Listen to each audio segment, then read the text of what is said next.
Abra sua Bíblia em Gênesis 3,15. Gênesis 3,15, vamos falar sobre o Natal de Jesus sendo o cumprimento das promessas de Deus. Gênesis 3,15, nós temos aqui a primeira predição a respeito da vinda de um Salvador.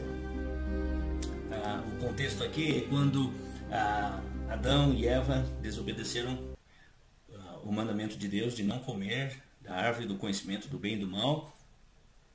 E em seguida, então, Deus conversa com Adão, conversa com Eva, ele pergunta sobre o que eles fizeram, eles respondem e Deus vai dar então um castigo. Mas quando a serpente é responsabilizada também pela tentação a Eva, Deus não conversa com Satanás. Ele não dá nenhuma oportunidade de ele se explicar, de ele tentar argumentar. O Senhor imediatamente, então, falando com a serpente, que era Satanás, ele dá o castigo. E ali ele cita então essa que é a primeira predição da vinda de um Salvador. Gênesis 3,15, eu vou ler aqui. Porém, inimizade entre ti e a mulher, entre a tua descendência e o seu descendente. Este, falando sobre o descendente da mulher que viria um dia, já está predizendo a vinda de um Salvador aqui. Ele diz, este te ferirá a cabeça, ou seja, a derrota completa. O Senhor ia esmagar a cabeça de Satanás. E tu, falando sobre a serpente, lhe ferirás o calcanhar, que em comparação com o esmagamento da cabeça é um ferimento menor, né? Porém, sendo picado no calcanhar, ele sofreria. E é o que aconteceu com Jesus, que sofreu a morte para poder nos salvar e também derrotar Satanás. O que acontece é que nós estamos vivendo num mundo cheio de previsões. Temos astrólogos, analistas políticos, nós temos economistas, todos querendo prever o futuro. Mas diferente dessas predições humanas, a profecia bíblica ela é única, ela é infalível. Toda a profecia bíblica vem do próprio Deus e ela tem um propósito, tem um propósito eterno de nos guiar de volta a Ele. A história de Jesus Cristo é a maior prova disso. Desde o seu nascimento até a sua morte e a sua ressurreição, tudo foi predito com exatidão séculos antes. As profecias sobre o Natal de Jesus, o nascimento do Messias, do Salvador, estão amplamente registradas no Antigo Testamento e elas são então cumpridas no Novo Testamento. Eu gostaria de mencionar as principais profecias bíblicas aqui. O nascimento virginal. Era necessário que Jesus nascesse de uma virgem porque ele não é então contaminado com o sangue que vem de Adão, né? Que foi passado de pai para filho, e todos nós, a Bíblia diz que já nascemos em pecado. Em pecado nos concebe a nossa mãe. Nós herdamos a natureza pecaminosa de Adão. Jesus, o Filho de Deus, quando nasceu nesse mundo, ele nasce de uma forma diferente. Ele é concebido no ventre de Maria pelo Espírito Santo, mas ele não vem do sangue de Adão. A profecia está lá em Isaías 7,14, que diz, o mesmo Senhor vos dará um sinal, eis que a virgem conceberá e darás à luz um filho e será chamado pelo nome de Emanuel. Depois lá em Mateus nós vemos o cumprimento dessa profecia, até dando o significado do nome Emanuel, que quer dizer Deus conosco. O lugar do seu nascimento também em Belém é profetizado pelo profeta Miqueias, capítulo 5, versículo 2. Diz que ele sairia de Belém, Efrata, uma cidade pequena, mas ele sairia para governar Israel. Mas diz ali o texto que a sua origem é desde os tempos antigos, desde os dias da eternidade. Ele é eterno, mas ele nasceu como homem em Belém. Ele era para ser descendente de Abraão, Isaque e Jacó. Foi para Abraão que Deus disse: em ti serão abençoadas todas as famílias da terra. Gênesis 12, versículo 3. Isaque seria chamado a sua descendência. E quando veio o filho de Isaque e Jacó, são os patriarcas, né? Abraão, Isaque e Jacó. Jacó fala uma profecia sobre seu filho, dizendo: o cetro, né, que representa, que simboliza o poder, o reinado, não se arredará de Judá. Um dos 12 filhos de Jacó, que se tornou a tribo de Judá, e da tribo de Judá então viria o rei, né, cujo cetro não se arredaria, não sairia de Judá, nem o legislador dentre os seus pés, até que venha Siló. Siló é uma tradução que quer dizer aquele a quem pertence, e a ele se congregarão os povos. Também o nascimento do rei, filho de Deus, é predito lá em Isaías capítulo 9, versículo 6, que diz: porque um menino nos nasceu, um filho se nos deu, e o principado está sobre os seus ombros. E o seu nome será maravilhoso, Conselheiro, Deus forte, Pai da eternidade, Príncipe da paz. Ele seria adorado por reis e presentes seriam oferecidos. Em Salmo 72 diz: os reis de Tarsis e das ilhas trarão presentes, os reis de Sabá e de Sebá oferecerão dons. Ouro, incenso trarão e publicarão os louvores do Senhor. Isaías 66. Profecias que demonstram como o nascimento de Jesus foi planejado, anunciado desde o princípio, cumprindo-se com perfeição na narrativa dos evangelhos. Além disso, a Bíblia contém outras profecias que não apenas previram o nascimento de Jesus, mas também outros aspectos importantes de sua primeira vinda. O Messias seria precedido por um mensageiro, e depois João Batista veio para ser o precursor que ia preparar o caminho do Senhor. Ele entraria em Jerusalém como um rei montado em um jumento. Então, anos depois do seu nascimento, ele entra em Jerusalém, agora já adulto, e ele é recebido como um rei, mas ele entra nas portas de Jerusalém montado em um jumentinho. O Messias, realizaria milagres, e foi o que Jesus fez, para comprovar, né, e para credenciar ele como Messias. Ele seria depois rejeitado pelo seu próprio povo. A Bíblia diz que ele veio para o que era seu, mas os seus não o receberam. Porém, ali a Bíblia diz em João 1,12: mas a todos quantos o receberam, deu-lhes o poder de serem feitos filhos de Deus. Então, já naquela época, a nação o rejeitou como rei, crucificaram ele.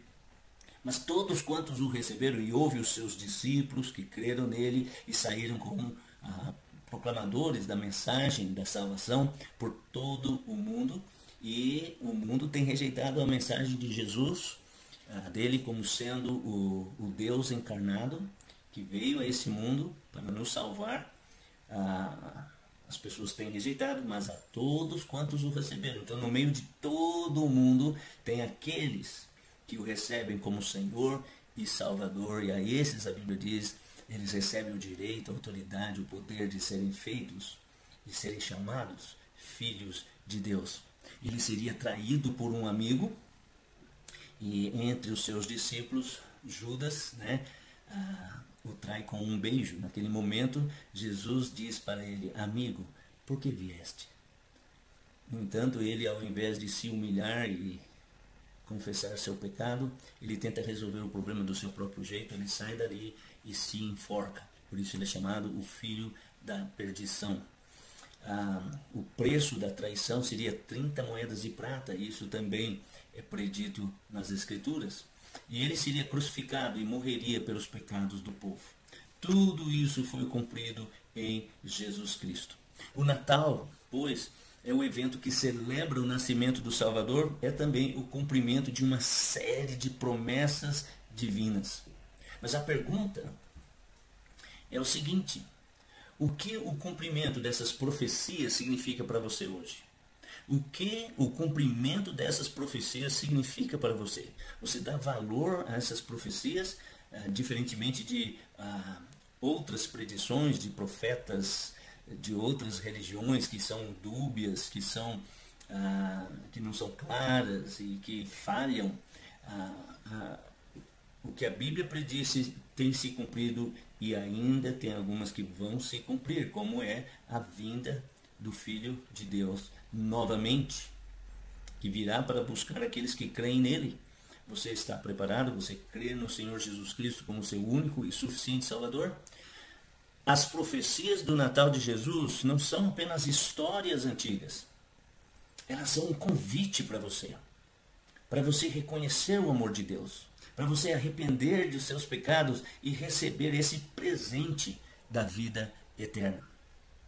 Hoje nós vamos olhar aqui rapidamente para 3 grandes verdades sobre Jesus, sobre o Messias prometido. Cada uma dessas verdades mostra quem ele é, o que ele fez e o que devemos responder então a ele. Como devemos responder ao seu chamado, ao seu convite. Se Jesus cumpriu cada uma dessas profecias, como é que você vai responder ao chamado dele? Primeiro, o Messias prometido, ele veio conforme a palavra de Deus. O Messias prometido veio conforme a palavra de Deus. Já citei algumas profecias. Ele veio para ser o líder, para ser o governador, para ser o Senhor em Israel. Ele nasceu num lugar predito. Apesar de ser uma vila insignificante, Belém, casa de pão, e ele é o pão de Deus, o pão do céu, que veio para satisfazer a nossa maior necessidade. Lá em Belém foi o cenário escolhido por Deus para o nascimento do Rei dos Reis. Ele veio no tempo predito, na plenitude dos tempos. Daniel capítulo 9, versículo 25, previu a época exata da chegada do Messias, mostrando que Deus controla a história. Você confia que Deus está no controle da sua vida? Ele é o seu Senhor? Assim como ele esteve no controle da vinda de Jesus, que veio a esse mundo e aconteceu tudo exatamente como ele predisse, ele está controlando a sua vida?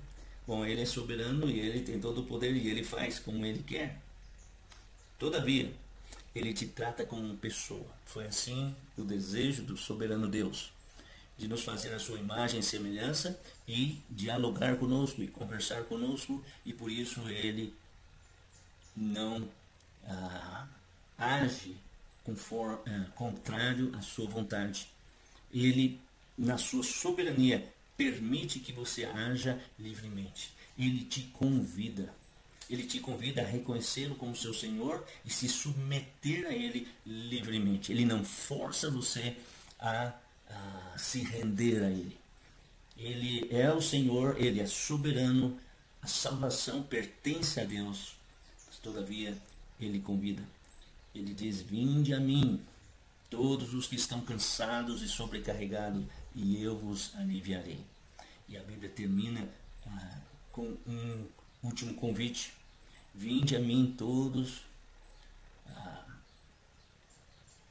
que quiserem tomar de graça da água da vida. Além do pão, ele é a água que satisfaz. E ele quer que você então confesse ele como seu Senhor. O Messias prometido também não apenas veio conforme a palavra de Deus, mas o Messias prometido viveu para cumprir o plano de Deus. O plano de Deus é eterno. A Bíblia diz que o sangue de Cristo foi conhecido antes da fundação do mundo. O Espírito do Senhor estava sobre ele. E Jesus falou isso em Isaías 61:1. É uma profecia. Jesus, mais tarde, ele vai ler essa profecia e dizer: isso se cumpriu agora. O Espírito do Senhor está sobre mim, pois que me ungiu para evangelizar os pobres. E pobres aqui não é apenas no sentido financeiro, porque tem muita gente que tem dinheiro, mas são pobres de espírito. Eles reconhecem que não têm nada. E eles confessam que dependem de um Salvador. Ele curou os feridos, a Bíblia diz que ele preveu, né? A Bíblia previu os milagres que Jesus faria, mostrando que ele é o Deus que se importa com o sofrimento humano. Ele pregou a salvação. E Jesus cumpriu então o plano de Deus ao proclamar o reino dos céus, chamando os pecadores ao arrependimento. Enquanto ele estava aqui na terra, essa é a sua missão. Nos primeiros 30 anos de sua vida, ele aguardou e esperou o momento exato para iniciar o seu trabalho. E quando ele começou, ele até disse para Maria, chamando-a de mulher, para fazer uma diferença, que agora você me criou como mãe, né? Mas agora mulher, ainda não é chegada a minha hora. Mas logo em seguida ele começa o seu trabalho. Quando ele está sendo crucificado, ele se dirige a Maria novamente dizendo mulher. Não era uma expressão de falta de respeito, mas também era uma expressão para dizer: você foi minha mãe, cuidou de mim no momento necessário, né? Agora, eis aí o teu filho, falando sobre o apóstolo João. E eis aí a tua mãe. Ele próprio chama ela de mulher. Porque a própria Maria, quando ficou grávida de Jesus, ela exaltou a Deus, dizendo, chamando a Deus, né, de seu Salvador. De seu Salvador. Por quê? Porque ela reconhecia que ela, como humana, ela não nasceu de outra virgem, ela compartilhou do sangue que veio desde Adão. A Bíblia fala da genealogia dela, falando sobre o seu pai, sua mãe, seu avô, bisavô, né, toda a sua descendência. Mas o bebê que ela tinha, né, não era descendente dos homens. Apenas sua barriga foi usada para que ele viesse ao mundo, o ente santo de Deus. Deus conosco. E quando Maria sabe disso, né, ela exalta Deus por ser seu Salvador. Porque através daquela criança, não só ela, mas todo o povo de Israel e o mundo, todas as famílias da terra, como Deus predisse e prometeu a Abraão, o seu descendente seria uma bênção para todas as famílias da terra. Porque não há salvação em nenhum outro nome debaixo da terra que pode trazer a salvação, a não ser Jesus Cristo. E quando ele viveu nesse mundo, ele mostrou o seu amor, né, curando os doentes, ensinando eles, prometendo grandes coisas para eles, até que ele cumpre aí o ápice da sua missão, que era morrer na cruz para salvar os pecadores. Durante o seu ministério, ele chama os pecadores ao arrependimento. Ele chora sobre Jerusalém, dizendo: quantas vezes quis eu reunir os teus filhos, como a galinha junta os seus pintinhos debaixo das suas asas, mas vocês não quiseram. E aí ele espera que as pessoas agora abram o seu coração. Deixa ele entrar. Ele continua batendo. Eis que estou à porta e bato. Se alguém ouvir a minha voz e abrir a porta, entrarei na sua casa e cearei com ele e ele comigo. É o que nós lemos lá em Apocalipse 3:20, pegando o princípio daquela citação, que é dito para uma igreja que deixou ele do lado de fora, né? A igreja de Laodiceia. O princípio é que ele não força a porta, ele bate. E se alguém ouvir a voz e abrir a porta e deixá-lo entrar, então haverá salvação. Você acredita que Jesus veio então para transformar a sua vida, curar as suas feridas, perdoar seus pecados? E chegamos então a esse terceiro ponto, que o Messias prometido não apenas veio e não apenas viveu entre nós, mas ele morreu para realizar o propósito de Deus. Ele veio para realizar o propósito de Deus. O propósito de Deus foi salvar a humanidade. Ele queria ter comunhão com eles. Quando Deus fez o homem, era para ter comunhão com ele. O apóstolo Paulo, pregando lá em Atenas, na Grécia, ele diz que Deus fez a humanidade de um só para buscar a Deus. Deus teve esse propósito.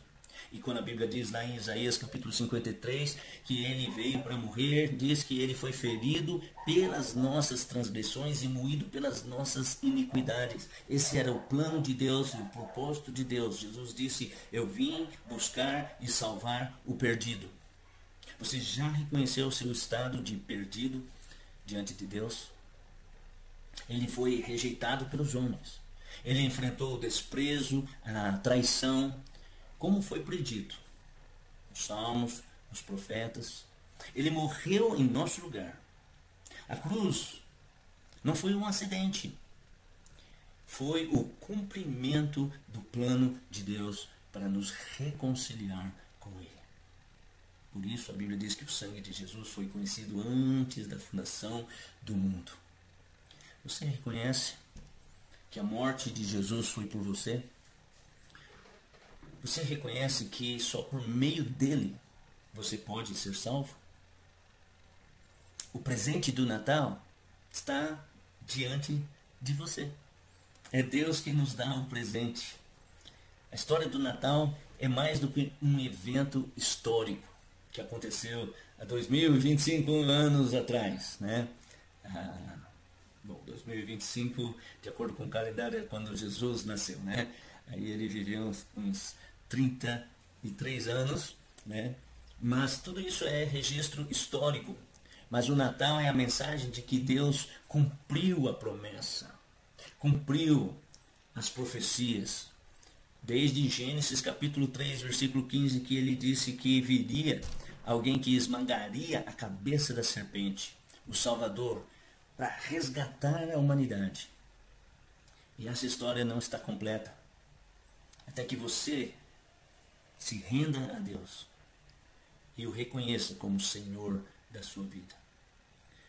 Você ouviu hoje que o Messias prometido, veio, viveu e morreu por você. Ele não é apenas uma figura histórica. Ele é o Salvador. E ele está vivo, ele ressuscitou. E ele prometeu que vai voltar. Ele chama você. Ele convida você para vir a ele. É uma decisão pessoal. Os pais não podem fazer pelos filhos, os filhos não podem fazer para os pais. O cônjuge não pode fazer para seu parceiro, sua parceira. Cada um deve reconhecer a si mesmo como pecador que merece a condenação de Deus, porque Deus é santo, porém reconhecendo o amor de Deus, que não apenas disse que amou o mundo de tal maneira que deu o seu Filho para todo aquele que nele crê não pereça, mas tenha vida eterna, mas que demonstrou o seu amor. A Bíblia diz que Deus demonstra o seu amor para conosco pelo fato de ter Cristo morrido por nós, sendo nós ainda pecadores. Mas alguns, no seu orgulho, na sua vaidade, continuam a vida como se isso fosse apenas uma historinha. E eles, querendo viver na ignorância, deixam isso de lado, acham que no final tudo vai dar certo. Porém, a Bíblia diz claramente que apesar do desejo de Deus e da vontade de Deus de salvar o perdido, Ele vai condenar aqueles que rejeitaram o seu Filho, que rejeitaram Jesus Cristo. Você vai rejeitar esse presente ou você vai aceitá-lo com gratidão?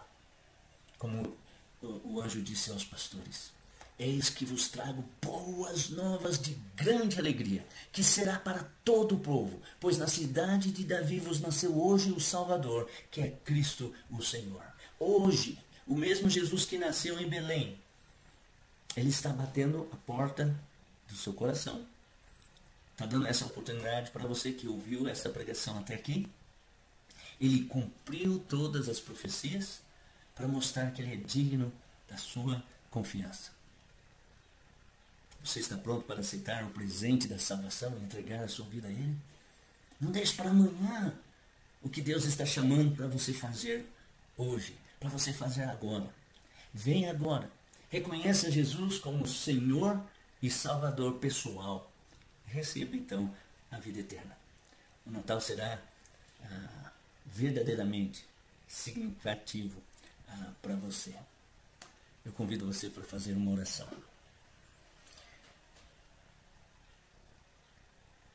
Senhor, quero nesse momento orar por esses ouvintes, tanto os que estão assistindo na igreja, quanto os que porventura estarão assistindo pela internet. Que o Senhor, ó Deus, salve almas. Obrigado por tão grande amor por nós. E eu quero orar por esses que ainda não aceitaram o Senhor. Que o Senhor tenha misericórdia e ajude-os a compreender a sua situação, incomodando eles, ó Pai, para que possam perceber o que está faltando em suas vidas, até que eles se rendam a Ti, Deus. Você que está orando junto comigo, eu peço que você, então, ainda com seus olhos fechados, possa fazer a sua oração, você mesmo, dizendo para Deus, talvez até mesmo repetindo a oração que vou fazer agora, mas que seja sua, que seja do seu coração. Se essas palavras fazem sentido para você, né, é como se você estivesse dizendo: Senhor Jesus, eu reconheço que sou um pecador. Eu reconheço que Jesus é o presente do Senhor para a humanidade, pois Ele veio a esse mundo, Ele viveu entre nós, Ele morreu com o propósito de salvar o pecador e restabelecer essa comunicação, comunhão entre Deus e os homens. E eu quero agora me render diante do Senhor. Faça de mim uma nova criatura. Transforme a minha vida. Salva-me, Senhor. Salva-me. Perdoa os meus pecados. Eu reconheço que sou um pecador miserável, mas eu sei que Jesus morreu na cruz para pagar por esses pecados. Salva minha alma, ó Deus, e me dá a certeza da vida eterna. Obrigado pelas suas promessas. Eu me rendo a Ti, Senhor. Eu oro no nome de Jesus. Você que fez essa oração, deixe-me citar um versículo bíblico. Tem vários, mas esse eu penso é bem claro. Está escrito em João 5:24. Jesus disse: quem ouve a minha palavra e crê naquele que me enviou, tem a vida eterna, não entrará em condenação, mas passou da morte para a vida. Quem ouve a minha palavra e crê, tem a vida eterna, não entrará em condenação, mas passou da morte para a vida. Você pode se apropriar dessas promessas se você agora orou, abrindo o seu coração para aceitar Jesus Cristo como Salvador. Você que já é um crente, né, está celebrando o Natal, dê graças a Deus, glória a Deus, e leve essa mensagem para as outras pessoas. No nome precioso do Senhor Jesus Cristo, eu peço essas bênçãos.